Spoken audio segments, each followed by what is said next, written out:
Olá pessoal, voltamos mais uma vez com mais um episódio do Cast do Bem, disponível no YouTube, no Spotify, também no LinkedIn e ali no Instagram, no site da Assessoria do Bem. Assessoria do Bem, uma das maiores consultorias nacionais na captação de incentivos fiscais à pesquisa, desenvolvimento e inovação tecnológica. Trazemos aqui temas relevantes a executivos, empreendedores, grandes empresários em todo o Brasil e que, claro, especialmente para você que busca um conteúdo diversificado, indo direto ao ponto. Sempre um oferecimento da Assessoria do Bem, levando sua empresa em melhor performance, indo do ponto A ao ponto B. Me acompanha no dia de hoje Kelvin Stadin, meu sócio fundador da ADB, da Assessoria do Bem. Prazer, Kelvin, estar com você aqui. Obrigado, Anderson. Queria agradecer a Deus também por esse momento, pelas nossas vidas, pelo tempo de vocês aqui dedicado ao propósito do bem, que a gente consiga impactar pessoas e levar recado positivo para elas. Legal. Hoje nós temos um convidado ilustre conosco. Ele é executivo, com quase 30 anos de experiência na área tributária, tendo ocupado posições de liderança em grandes multinacionais, como Fonterra, a Finac, a Kraft Heinz, Amazon, Samsung, Olam, Whirlpool, dentre outras. Atuou como Head de Tax para o Brasil e liderou projetos estratégicos de planejamento tributário, também governança fiscal, automação de processos e gestão de risco. Além da sólida experiência corporativa, Márcio Zanon também é forte atuante em instituições, na parte institucional, tendo sido vice-presidente do Comitê Executivo Tributário da ANEC, que é a Associação Nacional dos Exportadores de Cereais, onde participou ativamente de debates sobre questões políticas, fiscais em todo o Brasil, impactando aí no agronegócio. Sua formação combina contabilidade, administração, também especializações no direito do agronegócio, na FGV, tributação internacional, além de estar cursando aí o 8º semestre de direito. Nada mais, nada menos do que Márcio Zanon. Obrigado, Márcio Zanon, pelo seu tempo. É um prazer demais estar com você aqui. Gostaria que você também tivesse as considerações iniciais e se apresentasse também. Obrigado, é um prazer estar aqui, falar com vocês. Vocês sabem que eu cheguei aqui, é como se um bate-papo que eu sempre tenho. Eu conheço o Anderson de muito tempo e entrando já aqui eu me sinto em casa. Então, obrigado pela oportunidade de poder compartilhar um pouquinho da minha experiência aqui com vocês. É um prazer, mais uma vez, realmente são alguns anos aí que a gente já se conhece e sempre falando de temas do bem, né, como Lei do Bem e outros temas, né, que nos uniu aí. Hoje o tema principal, Márcio, são os desafios de pessoas do bem, né, na gestão de profissionais de alta performance no ambiente tributário e fiscal. E aí eu até gostaria já de trazer uma primeira pergunta aí para a gente trazer o debate, né, nessa sala aqui entre amigos. Você tem muita experiência aí profissional e robusta, né, nessa área, são aí quase 30 anos de carreira, agora dando passos aí gigantescos aí também dentro da área de tecnologia, né, com empresas de tecnologias como Samsung, como a Amazon, todas as outras que nós já citamos aqui, varejo, e-commerce e bens de consumo e eletroeletrônicos. Qual a importância de se ter na carreira essa diversificação ou essa diversidade em várias áreas, né, ao qual você já atuou? Olha, eu acho assim, é igual quando você se prepara para algum processo e você já tem várias vertentes da experiência que você vai criando durante esse tempo. Então, por exemplo, acho que a experiência em diversos segmentos me trouxe um poder para a gestão muito necessário, que é o poder de você lembrar de alguma coisa que cabe num segmento que não tem nada a ver com aquele outro que você trabalhou. Então, por exemplo, às vezes você trabalha em indústria, tem muitos processos, é uma empresa mais engessada. Às vezes você trabalha no digital, você está além do tempo, além da norma tributária. Então você precisa ser inovador, precisa ser dinâmico, precisa ser visionário, pioneiro. Então, esse mix de experiências entre segmentos diferentes traz para você uma dinâmica que você pode trabalhar em qualquer tipo de segmento, né? Então, quando eu Quando eu trabalhei em varejo, eu lembro que era tudo muito rápido, muito dinâmico. Mas o varejo ele era carente de estruturas de processos. Então eu fui buscar nas minhas vivências de indústria, nas minhas escolas, o que eu poderia estruturar ali para poder ter um compliance tributário mais efetivo. Então são diversas experiências que vai te dando o jogo de cintura, que vai te dando o just in time, vamos dizer assim. Então, por exemplo, um exemplo que eu sempre dou quando eu falo com os colegas meus, se você já fez artes marciais, karatê, judô, a primeira coisa que você aprende é a cair. Então um movimento que é treinado repetidas vezes. E esses dias eu estava na ciclovia da Berrine e eu caí, ia ser iminente, eu ia cair de cabeça. E eu, naquele momento, depois de 30 anos de ter aprendido o movimento, eu caí certinho.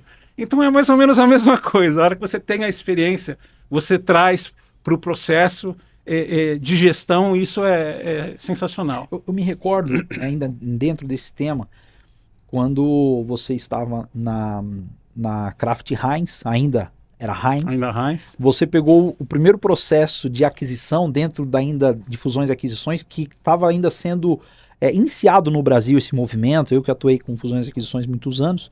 Eu me recordo que foi exatamente a compra da Quero. Perfeito. Teve aquela transição da Quero para Heinz, né? E ali você já vê a ruptura cultural, né? A Quero está numa região ali em Nerópolis, em Goiás, né? Aqui todo mundo corporativo, em Alphaville e tal, então você já tem até aquela ruptura cultural, né? E aplicado isso a vários segmentos no seu caso, né? Então você está numa indústria, e como é que foi essa experiência também? Olha, eu vou falar para você, inclusive eu vou trazer um tema aqui muito interessante na Heinz, que eu sempre trago porque faz parte do que eu sou hoje. A Heinz a gente estava no processo de M&A ali, né, de aquisição, e quando a gente fala aquisição, a gente não fala aquisição de uma indústria, a gente fala de uma aquisição de pessoas também. Sim. Então, você tinha que ter muito tato também para entender os ótimos profissionais que existiam ali naquela época. Aliás, grandes amigos até hoje que eu fiz lá dentro da Heinz, Paulo Montenegro. Era do jurídico, né? Eu lembro jurídico, dele. Lembra do Paulo, né? Mestre, a gente sempre se fala quando possível, né? Mas ele mora em Campinas. Mas eu lembro que um pilar da cultura da Heinz naquela época era pessoas. E eu descobri isso de uma maneira muito, assim, inusitada. Na minha primeira viagem internacional, quando eu entrei na Heinz, eu fui conhecer o meu VP de Tax na Filadélfia, em Pittsburgh. O nome dele era John Crow. E naquele momento, para mim, como qualquer profissional, aquele momento é um momento de ansiedade, porque você vai mostrar a primeira vez internacionalmente para o teu gestor o que você é capaz de fazer na empresa, qual que é o teu modelo, como você se porta, isso é essencial. E eu lembro que no primeiro dia ele chegou para mim e falou assim, Márcio, você está aqui hoje, o que você quer fazer? E eu já pensando no benefício do produzir de Goiás, fomentar, toda aquela coisa para explicar. Comecei a explicar para ele, ele falou, não, pera. Não, minha missão é você. A minha missão é você. O que você quer fazer hoje? Você quer ir num restaurante bom? Você quer comprar eletrônicos? O que você quer fazer, Você preocupado com a companhia hoje. E ele contigo. E ele né? comigo. Então eu comecei a aprender. Naquele momento eu falei, que sensacional, que gestor sensacional eu tenho a oportunidade de conhecer. E aquilo eu levei para a minha vida. Então quando acho que faz muito a menção ao nome do Cast do Bem, é você trazer exemplos de pessoas que foram essenciais na sua vida naquele momento, né? E eu não sei se eu respondi a tua pergunta, mas... Não, perfeitamente. Não, ótimo. É bem isso, né? É o que nós falamos até na ADB e todos os colaboradores da ADB que estão nos assistindo agora. O maior ativo que a ADB tem são as pessoas. Né? Então, isso é imutável, né? Dentro do nosso pensamento. Né? Nós já fomos colaboradores, né, Kelvis? Então, com certeza. E eu tenho duas perguntas também orientadas a pessoas, né? Tranquilo. O Brasil é um país continental, aqui tem um manicômio tributário, né? De norte a sul do país, você foi até a Filadélfia agora na história que você contou aí.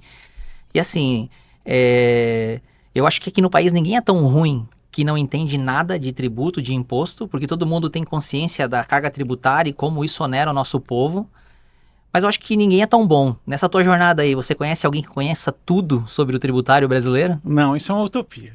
Ninguém sabe nada de tributário, né, Anderson? É verdade. Eu acho que o gestor tem a felicidade de encontrar ótimos profissionais, melhor do que ele em cada tipo de especialidade. Então eu tenho que ter o meu melhor gestor de indiretos, o meu melhor gestor de diretos, o meu melhor gestor de transfer pricing. Eu tenho que aprender a conversar com os diversos níveis hierárquicos da empresa, seja um VP internacional, seja um par, seja um estagiário que está começando agora. Todos eles vão me trazer o conhecimento. E esse conhecimento, veja bem, hoje ele é esse o conhecimento, amanhã ele é outro.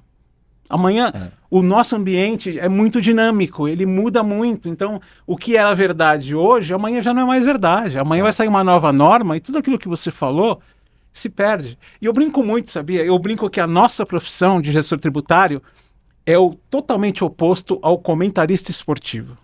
Porque, veja bem, o comentarista esportivo ele fala um monte de coisa hoje no jogo e ninguém mais lembra amanhã. Então ele pode falar, ninguém vai lembrar do que ele falou. O gestor tributário, ele tem que falar hoje, ele tem que guardar 5 anos aquilo que ele falou, porque ele tem uma responsabilidade, né, com decadência, com prescrição da empresa de tudo aquilo que ele falou.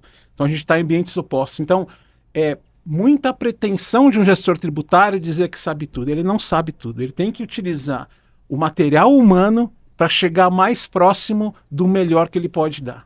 Bom, essa tua resposta me conforta, porque a gente vê, às vezes, contadores divergindo sobre o mesmo tema, advogados, o próprio Supremo Tribunal discutindo que o transitado em julgado não é uma decisão que vale, né? Então, eu confiava que a tua resposta ia ser essa, né? Apesar que a gente entende que você compreende muito aqui do tema tributário. Você pode até não saber, Márcio, mas você tem produzido conteúdos e reflexões na carreira de muitos profissionais que te acompanham no LinkedIn. De onde surgiu essa ideia de começar a produzir textos tão interessantes e diversificados para as pessoas? Olha, na verdade, para mim foi meio que um achado e foi um pouco de terapia que a gente fala, uma válvula de escape. Então a nossa rotina, ela na cadência de gestão, ela é muito intensa.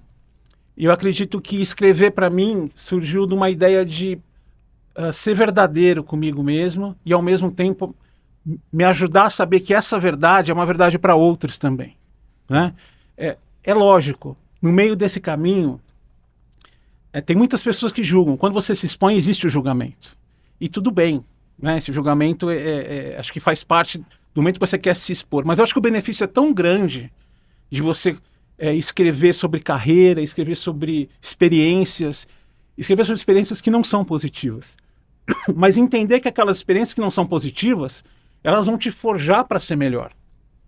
Eu tenho um estúdio em casa de música, porque minha filha, Larinha Zanon, ela é professora de música, né? Eu tenho música minha vida inteira. E tem uma mesa, né? A gente faz algumas coisas lá. E nesse estúdio tem um quadro do Rock Balboa, né? Com aquela famosa frase dele, né? Às vezes não importa você vencer, o que importa é você tomar várias porradas e aprender a levantar depois dessas quedas. Então acho que é isso. Aprender a apanhar. Né? Então eu quero tentar buscar isso, essas imperfeições que a gente tem. Nós somos humanos, somos imperfeitos, e trazemos a imperfeição para a gestão também.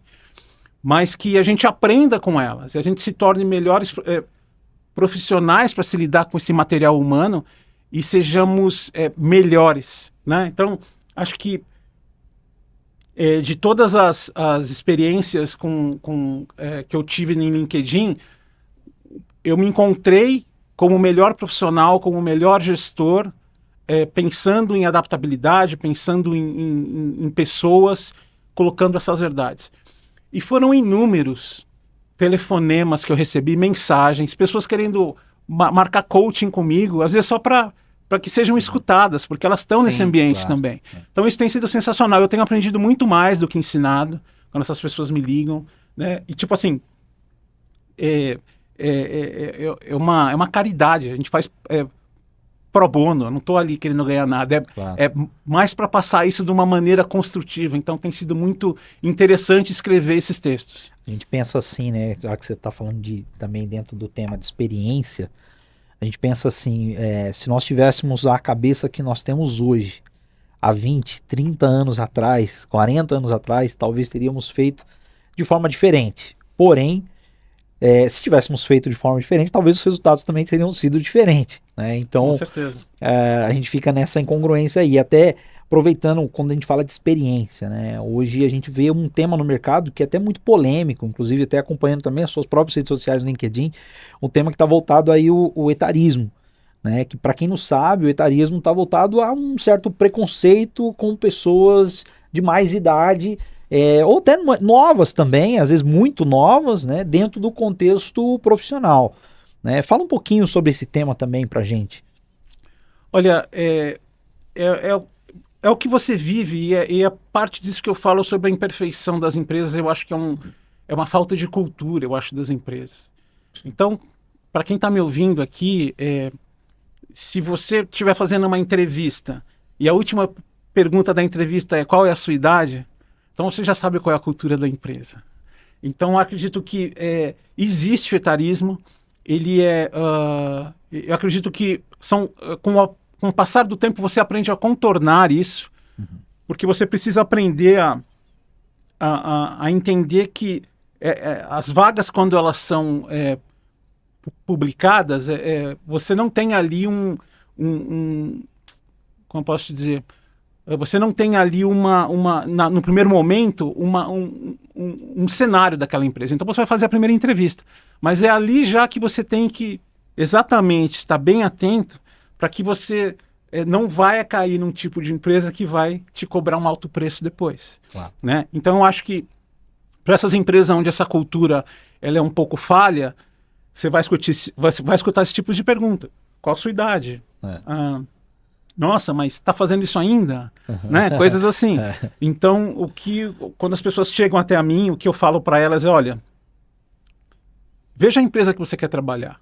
Veja se ela atende os teus requisitos, se está alinhado com a tua cultura, com o teu modo de pensar. Isso vai fazer mais fácil você trabalhar nessa empresa. Né? Claro. Mas o etarismo uma questão que tem que ser muito mais falada para que as empresas se mexam e que isso seja muito mais trabalhado pelas áreas de RH. Claro. Não, legal. Até dentro do contexto, né?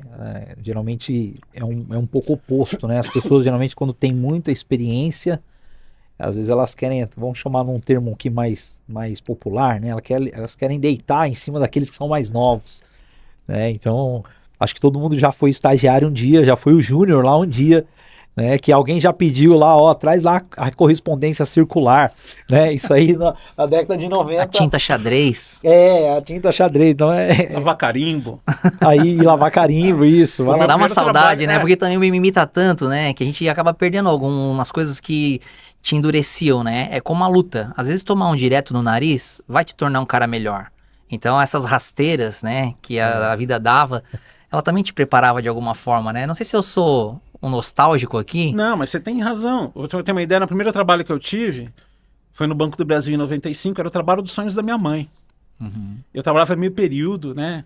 E, nossa, estava me sentindo muito bem, era bem legal, mas concursado ou não? Não. Do CLT, era estágio, era primeiro estágio, CIE, aquela época. Olha. Né? E eu lembro que o prédio tinha 3 andares. E as primeiras requisições eram, vai lá no 7º andar, pega isso. Vai lavar esse carimbo. Mas não usa o elevador. Mas vai pela escada que é mais garantido. Pega o carbono redondo para bater circular, coisas assim, né? Sim. Então, a outra empresa que eu entrei também, para você ter uma ideia, meu primeiro trabalho foi na empresa Fonterra. E na Fonterra era uma multinacional neozelandesa, eu entrei lá como estagiário, mas eu era um estagiário interno. Eu era abaixo do estagiário. Tinha o contínuo interno. Tinha esse termo, lembra? Contínuo interno. Contínuo interno. Era o famoso office boy interno. Isso. Tinha o estagiário Prime, que trabalhava meio período, fazia USP, trabalhava só meio período, ficava com o CEO da empresa. Eu era o cara que arrumava a porta do carro do CEO, que levava galão d'água. Você falava 5S, mas só te ferrava com pano, né? Você vivia com pano pra baixo, pra cima. E, tipo, naquela época, me deram de presente de Natal, de amigo secreto, um livro registro com o meu cargo, que eu queria muito ser registrado. Né? Me deram um cargo gerente de limpeza. Dá um processo hoje em dia, né? Não dá pra resgatar? Anos Será 90, que prescreveu? Né? Não dá pra nós entrar junto nessa ação aí? O mundo ficou chato, né? Porque isso aí realmente dá uma questão trabalhista aí complicada. Né? Mas eu levava na brincadeira na época, né? A gente não tinha, acho que, são outros tempos, né? São outros tempos. Claro, né? e até dentro desse contexto, né, sobre esse tema também, que é muito polêmico, qual a sua visão aí desses famosos semideuses aí profissionais, Cara, né? Então, é que a gente vai naquela esteira de perfeição, né? Tem muita gente que reclama do LinkedIn hoje, dizendo que o LinkedIn mudou, que ele é uma ferramenta. Mas eu imagino também que existia muita gente no LinkedIn que estava ali para mostrar o que era e mostrar quanto era competente tecnicamente. Mas as pessoas cansaram disso, porque não existe verdade nisso. Né? Então, ok, eu acho que você tem que ter os hard skills e soft skills, né? Que são as competências, tem que trabalhá-las, mas é muito mais hoje interessante que você fale diretamente com a pessoa. A gente está num tempo de... Pô, já tem redes sociais desde 2010, né? Menos, acho, Orkut, não sei quando começou. O Orkut tá né? lá desde 2003, né? Orkut. Então a pessoa tá lá direto, você tem toda a informação possível disponível hoje. Você tem hoje chat GPT que te dá um monte de informação, você não sabe o que fazer com ela. Então eu acho que nesse ponto, se a gente trazer... Desculpa, qual que era sobre os semideuses. os semideuses. Então,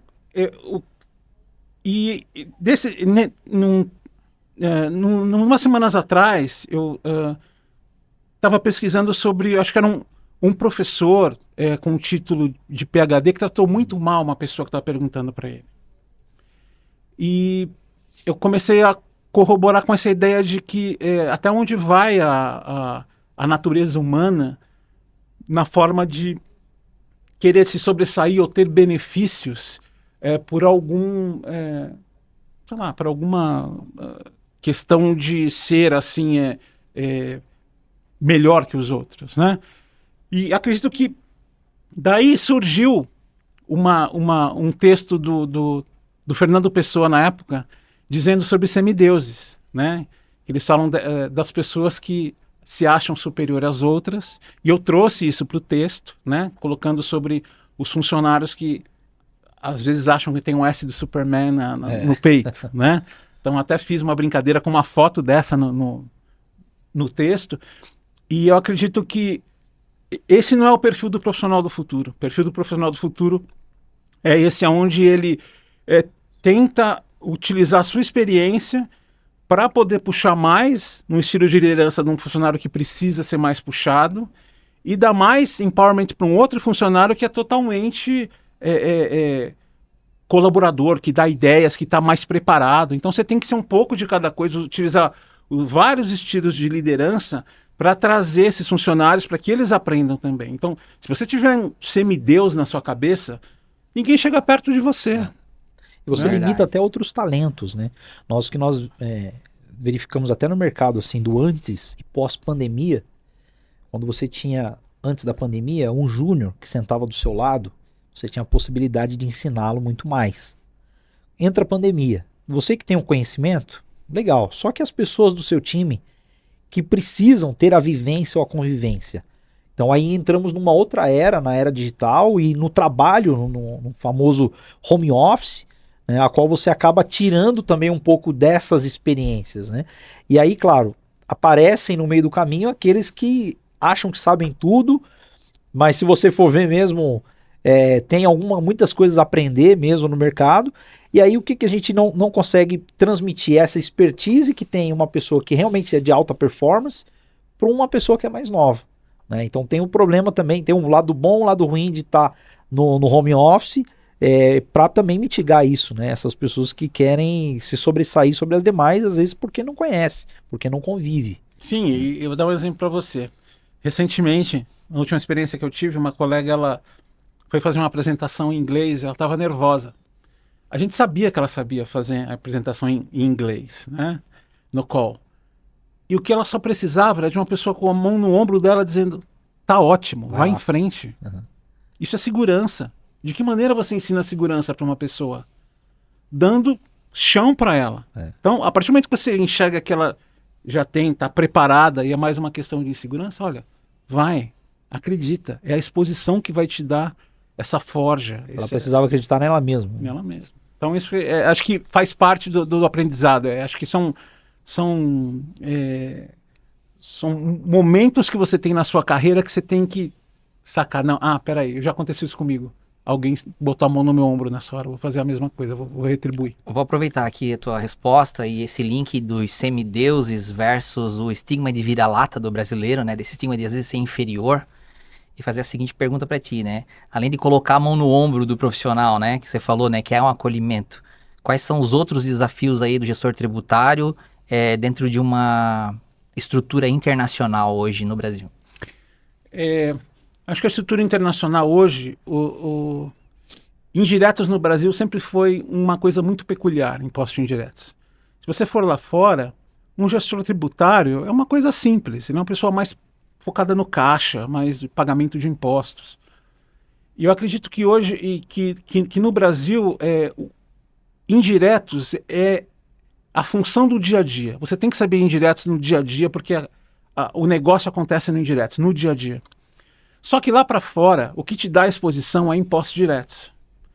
É imposto de renda, é transfer pricing, é o ETR que a gente fala, que é a taxa efetiva de imposto. Então, se você tem uma taxa estatutária de imposto de renda hoje de 34%, uma meta sua como gestor, que eles vão olhar muito isso lá fora, é o quanto você consegue reduzir essa estimativa de imposto, de 34% para alguma taxa, depende do tipo de empresa, mas pode variar de 20 a 20. Isso toca diretamente na lei do bem, podendo levar a zero, né? Então a gente tem um excelente mecanismo aí, mas pode concluir. Eu queria depois se você perguntar a lei do bem, depois a gente fala, mas então, na minha cabeça como gestor, já existem as caixinhas. Então, por exemplo, você tem que fazer uma estrutura. Se você pega uma empresa hoje do zero, você quer montar uma empresa, como é que nós vamos fazer? Eu vou falar para você. A gente vai ter que ter 3 pilares de gerenciamento nessa empresa. O primeiro pilar que a gente chama de tax management, onde você tem nesse gerenciamento uma caixinha do ETR e uma caixinha de cash taxes. Dentro do ETR vai estar ajustes de transfer pricing, adições de imposto de renda, lei do bem, né? Benefícios de Zona Franca de Manaus, benefícios de Sudene, né? Então, isso vai fazer com que o teu ETR ele caia e você consiga atingir essas metas, né? Prejuízo acumulado de negócios que não dão mais lucro dentro do Brasil. Então, são diversas. E aí você explica a outra parte da caixinha que é cash taxes, que é o quanto você paga imposto sem botar a mão no seu bolso. Que outro imposto que eu tenho de crédito que eu posso pagar um outro imposto. Né? Esse é o primeiro pilar. Segundo pilar é tax effectiveness, que é, na verdade, o quanto seus sistemas estão preparados, o quanto você tem de processo, o quanto você troca retrabalho por automação, seja por automação de ERP, ou seja, automação de inteligência artificial, e também os KPIs que você implementa. E a última caixinha, matriz de risco. Risco reputacional, risco de controle, risco financeiro. O que você pode anteceder do que já está nos seus processos de litígio judiciais e administrativos que ainda não virou processo? O que você pode dizer para os seus senior managements, que a gente fala, para eles não ter surpresas, nem positivas nem negativas? Então isso, eu acho que é o ponto, se você começar por aí, legal, você muito, consegue muito bem trazer desenhado aí isso. com as estruturas. Agora, como é que se dorme com 2 regimes tributários? Como é que eu parametrizo essa última caixinha aí, que eu vou fazer meus sistemas, né, com 2 regimes tributários rolando até 2032 aqui no Brasil? Como é que eu explico isso para os caras lá fora também, né?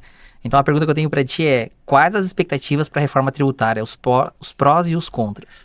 Desde o início, eu já fui mais ferrenho contra a reforma tributária. Hoje eu sou contra. Legal. Mas eu acho que eu tô assim. Acho que eu daria um like agora. Mas já que a gente está nela... Já odiou, agora só tá contra. Já que a gente está nela e a gente precisa achar soluções para conviver com ela, eu acredito que ela é um grande sanduíche que precisa ser fatiado. Então, por exemplo, o que vai vir primeiro? Mudança no layout de nota fiscal, já em janeiro de 26? Então, poxa, o que eu preciso mudar no meu layout de nota fiscal? Se eu não mudar layout, eu não emito nota, eu não vendo. Eu vou impactar comercial, então, primeira coisa. Segunda coisa, já começam questões, já tem que contabilizar CBS e IBS no ano que vem já? Uns falam que não, uns falam que sim, então depende... É gradativo. É gradativo. Terceiro, qual o impacto no seu tax planning logístico?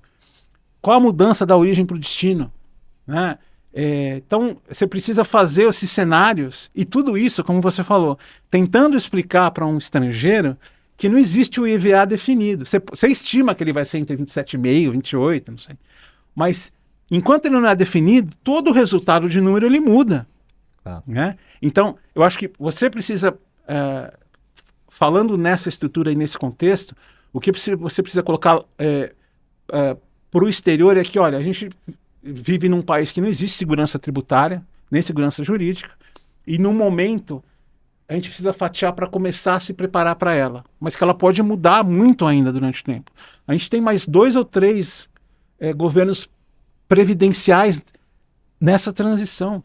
Então, e se entra um governo totalmente diferente que queira derrubar tudo isso? É complicado o nosso cenário, ele não é simples. Ainda mais o ano de eleição no Brasil, que é o próximo. Que é o próximo ano. Então, a gente já sabe já que pode ter surpresas, né? Então, a gente não sabe. A gente não é igual um país igual os Estados Unidos, onde historicamente você tem, cada 4 anos se muda o governo. Um é republicano, um é democrata, um é republicano, às vezes 2 republicanos, às vezes 2 democratas. Mas eles são preto no branco, né? São muito assim. No Brasil, você tem... Estados Unidos ele é um país com as instituições muito bem sólidas. Então você tem segurança jurídica, você tem, né, as instituições bem estabelecidas e elas se respeitam. Aqui no Brasil, não é assim. Ela muda-se os governos, mas os problemas ou as soluções continuam numa linearidade, né? Perfeito. Então você não tem esse amadurecimento. Então o que corrobora para um cenário muito mais desafiador. Claro. E até aproveitando esse momento, né, se você está até agora conosco, não deixe de seguir as nossas páginas, tanto no Instagram, no LinkedIn, também no YouTube e no Spotify, além da página, o site da ADB, assessoriadobem.com.br. Então você vai conseguir buscar ali conteúdos, deixe seu comentário, deixe seu like ali também. É o que nós sempre falamos aqui, Zanon. Se está gostando, indica para os amigos. Se não está gostando, indica para os inimigos. Então, mas indica a gente. Aproveitando aqui, também dentro dessa questão de estruturação, tanto de impostos internacionais, a novo ordenamento tributário e a reforma. E aí eu queria trazer também uma pergunta de como, né, estruturar um departamento tributário do zero. Você que tem essa larga experiência em todos os lugares que passou, sempre foi aí com esse objetivo também, né? Como deve ser essa estruturação, o gerenciamento, a função do cargo? Fala um pouco pra gente também de como estruturar isso. Olha, o primeiro ponto é isso que eu comentei, de você ter esses 3 pilares de gerenciamento, efetividade sistêmica e risco, e matriz de risco. O segundo ponto é estabelecer as 7 funções que um departamento tributário ele precisa ter para ser efetivo. Então você começa com a estratégia, você vai para o consulting, você vai para o planning, você vai para o controlling, você tem que controlar tudo isso. Você tem que comunicar isso, você vai criar um tax committee, então você tem um committee também. Você tem eu lembro do 6º agora, mas tudo bem. Você tem o 7º, que é o Government Affairs, que é o quão você pode antecipar essas informações.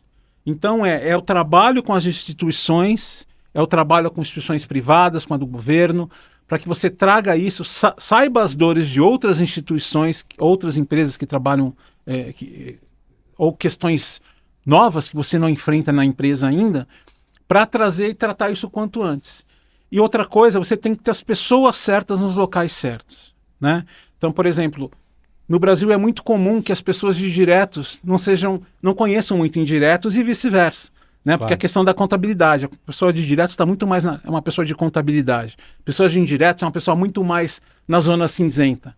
Pessoal de diretos, muito preto no branco, mais finance. Então você tem que colocar as pessoas certas nas caixinhas certas. E tem que dar exposição também no desenvolvimento dessas pessoas.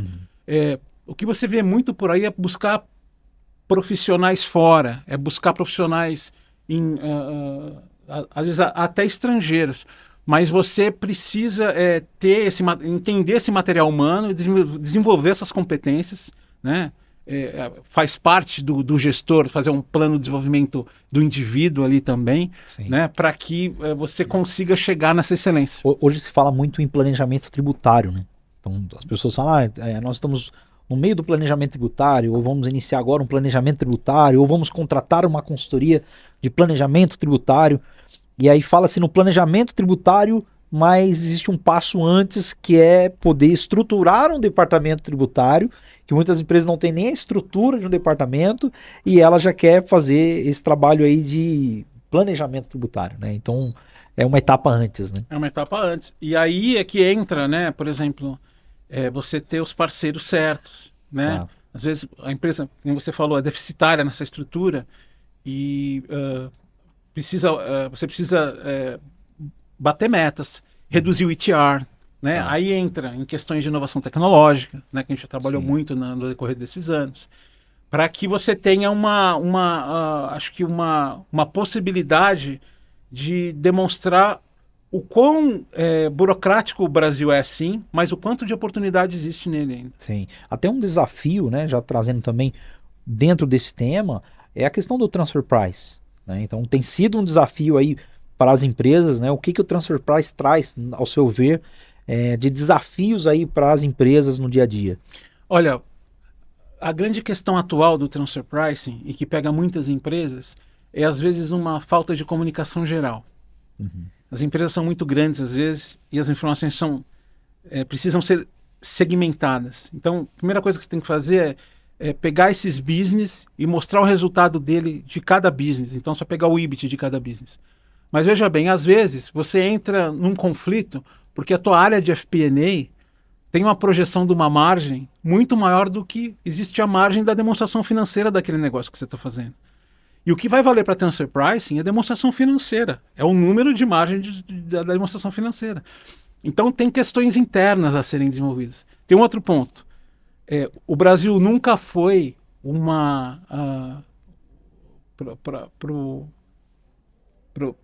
para a parte estrangeira, para o teu board, uma preocupação em transfer pricing. Então, a partir do momento que eles fazem um master file lá fora e você vai passar o seu local file, você tem uma incongruência. Eles não sabem direito o que você fazia no Brasil porque o sistema de transfer pricing era diferente. Claro. Então, vale muito do profissional hoje ele revisar, né, o local file e o master file para saber se essas operações estão descritas da melhor forma aqui no Brasil. E é uma escola para todo mundo. Do mesmo jeito que a gente está aprendendo a parte nova de OCDE, a Receita Federal está aprendendo também. Mas você pode ter certeza, daqui 5 anos a conta vem. Então, é bom. Claro. É sempre assim, né? É sempre 45 do segundo tempo ali, né? Legal. Nós chegamos agora num momento importante, a qual nós chamamos aqui a pergunta direto ao ponto, né? E o Kelvis vai fazer a pergunta direto ao ponto. Preparado aí, Zanon? Vamos aí, pergunta vamos lá. direto ao ponto. De agora, roda a vinheta aí que o Kelvis vai fazer a pergunta.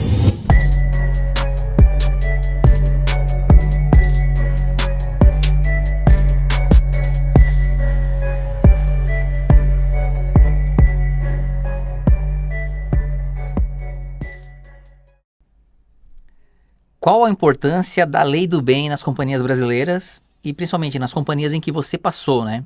A gente quer saber da tua experiência aí com a lei do bem. Olha, muito importante. Acho que é um excelente ponto que você toca, porque a lei do bem, ela vem trazer para você uma oportunidade de redução de ETR. Então, aquele tema de exposição que você tem com o seu VP lá fora, ou você tem com o teu CFO aqui dentro, ele é um tax planning fundamental. Então, a partir do momento que eu consigo reduzir a minha base de imposto de renda para lucro real através de projetos inovadores que a gente possa desenvolver no Brasil e que você consiga provar que são inovadores, tem essa questão também, não é só dizer que né, Anderson? Você consegue gerar valor agregado para a tua área de impostos. Então, no decorrer da minha carreira, desde da Heinz, Samsung, trabalhamos também isso na Olam, tem sido um marco você sempre trabalhar com as áreas de desenvolvimento, né? Você está no agro, com as fazendas, o que elas fazem de diferente para trazer esse resultado. Poxa, às vezes um drone que tira fotos do terreno, a topografia, vezes você tem um sistema de plantação que é diferente, Irrigação. irrigação. Às vezes você tem um secador de ketchup que você vai trazer e que é inédito no Brasil. Às vezes você tem um secador de café solúvel que também é feito de uma maneira totalmente diferente do que já existe na indústria. Porque na indústria tem muita coisa no Brasil hoje que a indústria fabril é antiga. Então qualquer coisa que você traga, você traz essa possibilidade. E aí você começa a combinar com diversos tipos de benefício, né? Com ex-tarifário.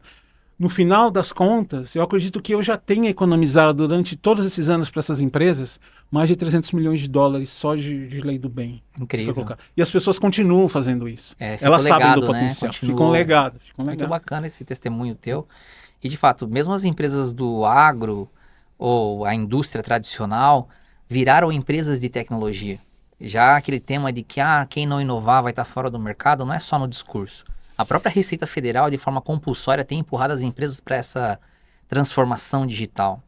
O SPED fiscal, o Bloco K agora, a ECF, a Nota Fiscal Paulista, Paranaense, a Carioca, tudo isso tem empurrado as empresas para essa jornada de transformação.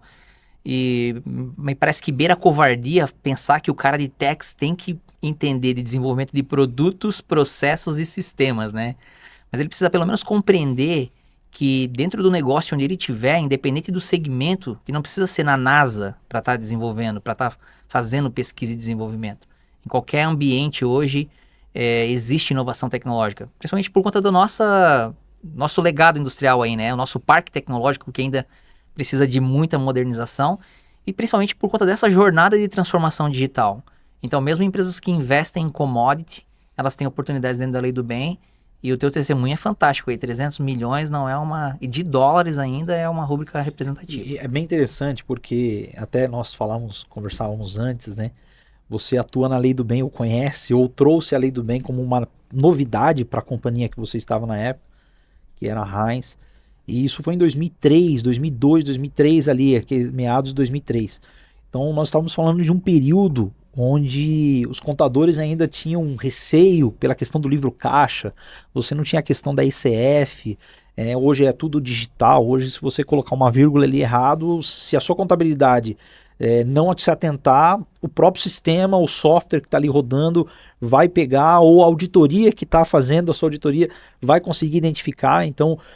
hoje a gente está cercado, né? Ou ao contrário. É o contrário, se tiver tudo certo e você fizer a ECF errada, você está no roça. Exatamente, também. Então o leão, né? Tem um leão aí também poderoso. Então assim, hoje a questão da tecnologia, da inovação, ela não está só do balcão para fora, como também era muito naquela época, quando você via somente inovação em produto, processo e serviço. Sim. Mas hoje nós enxergamos muito a inovação também do balcão para dentro. Quando você vê melhorias de processos internos, que traz um ganho de qualidade, um ganho de competitividade muito maior para a companhia, quando ela tem uma redução de tempo, uma redução de jornada, ela tem uma performance melhor dentro da companhia, uma segurança maior dentro da companhia, né? Então tem esses dois lados aí, como vem evoluindo a lei do bem, né? Sim, e você está de parabéns por isso. Obrigado, e eu acho que como você falou, o papel do gestor hoje é ser proativo, ele não cabe mais ser reativo. Então acredito que as empresas mais desenvolvidas hoje, mais modernas, elas têm já a lei do bem, você tem KPIs de recuperação de imposto por lei do bem. Exato. Você não tem mais só a lei do bem, mas o quanto, você fez no ano passado, quanto a gente pode fazer esse ano, dentro das regras, respeitando todas as regras. Uhum. Né? Mas tamanho é essa importância e tamanho é o reconhecimento disso lá fora. Lá fora, quando a gente fala aí de R&D, que eles falam, né? Uhum. Isso é muito comum já, eles sabem desse potencial. E no Brasil, você tem ainda, acho que algumas, dependendo do tipo de segmento, você tem ainda é um pouco rústico isso. Mas eu acredito que com o tempo todos vão saber do benefício que isso traz para os resultados. Claro. Nós temos aí, desse período para cá, de 2003 para cá, são 22, 23 anos aí que se passaram, saindo de 800, 900 empresas para agora quase 4 mil empresas, a expectativa que agora, o ano base de 2024, o Ministério divulgue ali quase 4 mil empresas. é um número muito pequeno comparado ao potencial que o Brasil tem. E curiosamente, até os dias de hoje, nós recebemos muitos contatos pelo site, pelas redes sociais também, contatos que nos ligam, que indicam a ADB, Assessoria do Bem, o nosso trabalho, e nós identificamos que são contadores, são líderes, são pessoas de alto nível, mas que não conhecem esse dispositivo e esse mecanismo como redução da carga tributária. Né? Então a gente vê a falta de conhecimento ainda no mercado. Né? E as empresas, claro, ela tem esse receio primeiro. Não, eu sou de tech, será que eu estou inovando? Será que minha empresa faz inovação? Né? A gente faz isso há 50 anos, há 70 anos. É verdade. Mas sim, produto em processo. E também existe um medo por parte das empresas, porque é aquela história. Não é um campo do gestor tributário, mas ele precisa levar a solução e apresentar a solução.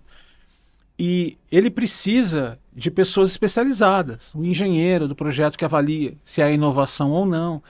E muito desse ponto ele vai da experiência do gestor em trazer isso. Fala, olha, não é uma competência tributária, é uma competência, laudos de engenharia, né, avaliação, MCTI, que a gente fala um monte de coisa, né? Sim. Então vale um pouco ali desse feeling de gerente sênior de poder passar da melhor forma isso para a tomada de decisão. Você sabe que a nossa maior dificuldade hoje é chegar direto ao ponto, na pessoa certa, na tomadora de decisão.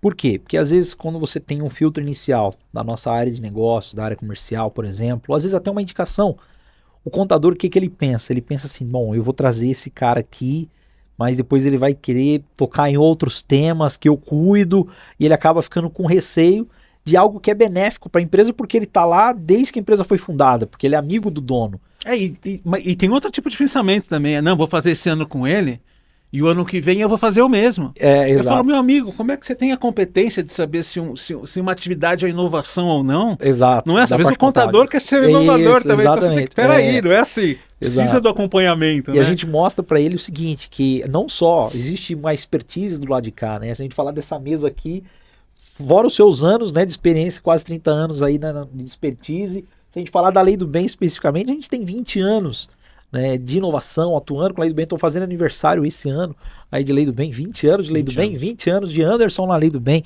Então também traz aí uma experiência pro lado de cá. E aí mostrar para ele que a gente não é concorrente dele, pelo contrário, né? O nosso trabalho ele agrega, até porque a gente trabalha de forma específica, né, exclusiva, com incentivos à inovação tecnológica. Então tem esses dois lados da moeda aí. Perfeito.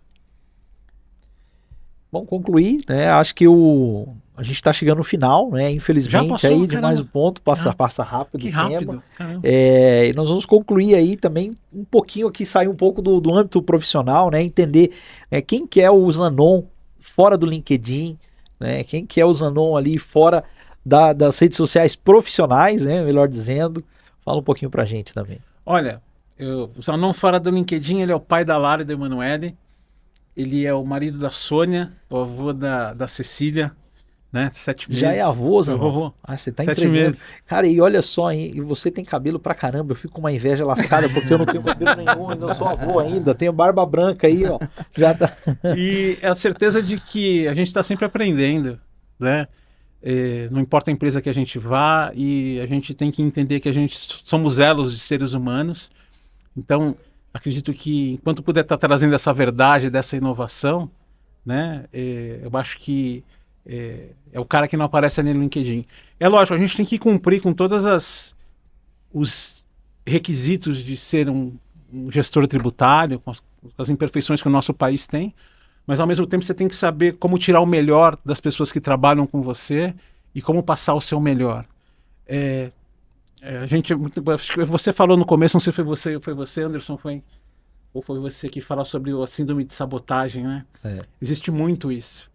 Mas eu acho que trabalhando e passando a sua verdade, você consegue afastar isso de uma certa forma. Tem muito profissional que eu atendi que tinha isso, falando, poxa, será que eu estou errado? Será que... né? Então acho que o papel da pessoa fora do LinkedIn é ser esse elo de ajuda, de humanidade também. Eu acho que faz toda a diferença. Eu acho que como o nome de vocês, Cast do Bem, acho que é um ponto essencial para trazer aqui. Você sabe que é uma visão que nós temos desde o começo, por isso que esse casamento deu certo, né? Legal. Tanto o Kelvis com a Daisy, a esposa dele, quanto eu com a minha esposa Tamires, a gente tem essa visão de ser transbordante na vida das pessoas. E a gente está com o tema de hoje falando de pessoas, né? Então, pessoas que estão à nossa volta, pessoas que a gente, por ser abençoado por Deus, a gente também quer também levar, né, essa bênção para outras pessoas também, né? Então, ser pessoas do bem com você também. Eu queria também passar para o Kelvis para as considerações finais e depois devolver a palavra para o Zanon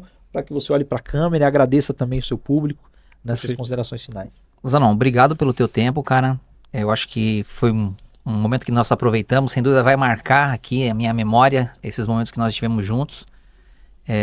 Esse compartilhamento aqui, né? A gente de alguma forma sempre está se esforçando para gerar negócio, gerar resultado, a gente tem sempre esse esforço, né? E aqui a gente tem meio que uma válvula de escape para poder mesclar, né, o negócio com esse envolvimento pessoal. Então, obrigado pelo teu tempo, que Deus te abençoe na tua jornada aí de profissional a avô, nas quedas de bicicleta, as aulas de música lá com a tua filha. E conta com a gente aí também nessa jornada, que a gente possa ter mais momentos desses para compartilhar aí. Muito obrigado. Obrigado.